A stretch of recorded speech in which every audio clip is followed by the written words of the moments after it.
দেখুন, অন্যের জন্য গর্ত খুঁজলে নিজেরও গর্তটা পড়তে হয় কোনো না কোনো।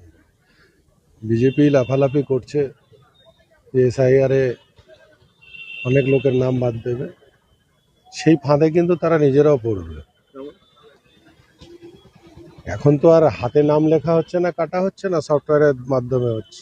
সফটওয়্যারের মাধ্যমে যে যেখানে থাকবে করছে। আর এটা তো একটা ষড়যন্ত্র।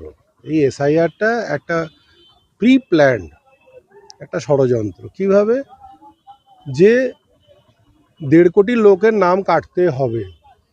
প্রথম স্টেপ গেল যে 2000 নাম নেই। নির্দেশ ইলেকশন কমিশনকে নির্দেশ দেওয়া আছে কি যে যেভাবে হোক বাংলার 1.5 কোটি নাম কেটে আসতে হবে। তারা একের পর এক একটা নতুন করে ফন্দি বার করছে যে কিভাবে নাম কাটা যাবে। কখনো লজিক্যাল ডিসক্রিপেন্সি, ভাই নামের সোমনাথের নামে ধরুন SOMENATH লিখি আমি, আবার না থাকলে তখন উড়িয়ে দেবে। তো এই ধরনের কথা চলছে। এখন আবার বলছে বাচ্চা অ্যাডমিট কার্ড চলবে না, পাসপোর্ট তৈরি হয় অ্যাডমিট কার্ডের মাধ্যমে। মানে পবন সিংয়ের মায়ের যখন আসলো তখন তিনি বললেন যে বিএলও ভুল করছে। আর আমার স্ত্রীর যখন আসলো তাহলে কি বিএলও তখন ঠিক করেছে?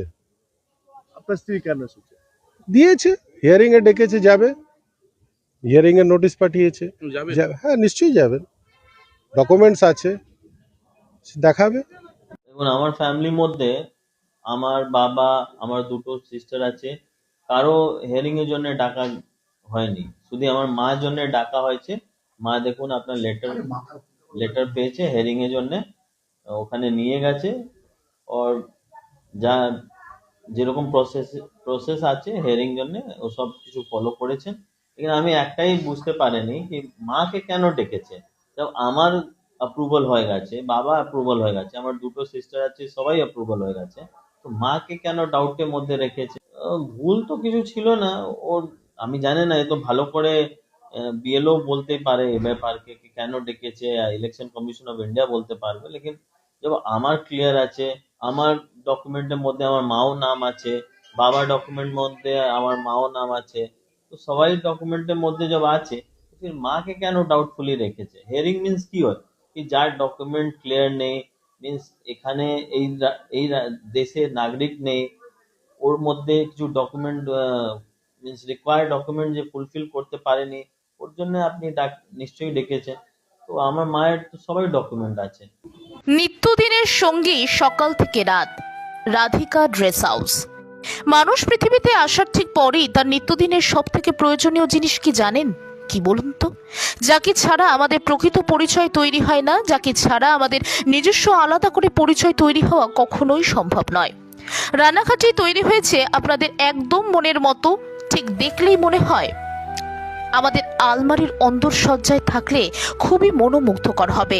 একদম সেই রকমই পোশাকের প্রচুর সম্ভার নিয়ে আমাদের মনের মতো তৈরি হয়েছে রাধিকা ড্রেস হাউস, যেখানে আছে দেবদেবীদের সব রকম পোশাকের মেলা সম্ভার। আছে ব্রাস, উডেন আর স্টোনের দেবদেবীর মূর্তি। আছে আরো নানাবিধ পোশাক, যা দেখলে চোখে তাক লেগে যাবে আনন্দে আর ভালোবাসায়, হয়ে যেতে পারে আপনাদের এক অভাবনীয় অনুভূতি। এবারে আসি এই মলের সৃষ্টিকর্তাদের নামের তালিকায়। বন্দনা সাহা, নারায়ণ সাহা, শুভজিৎ কুণ্ডু। যোগাযোগের মাধ্যম ছাড়া কি করেই বা সম্ভব এরকম অনবদ্য সম্ভারের সন্ধান? তাহলে আর দেরি না করে চট করে দিয়ে দিলাম যোগাযোগের মাধ্যম আপনাদের কাছে 8509892677। তাহলে আর দেরি না করে একদিন না হয় ঘুরতে ঘুরতেই দেখেই আসুন না অপূর্ব সুন্দর রানাঘাটের রাধিকা ড্রেস হাউসকে।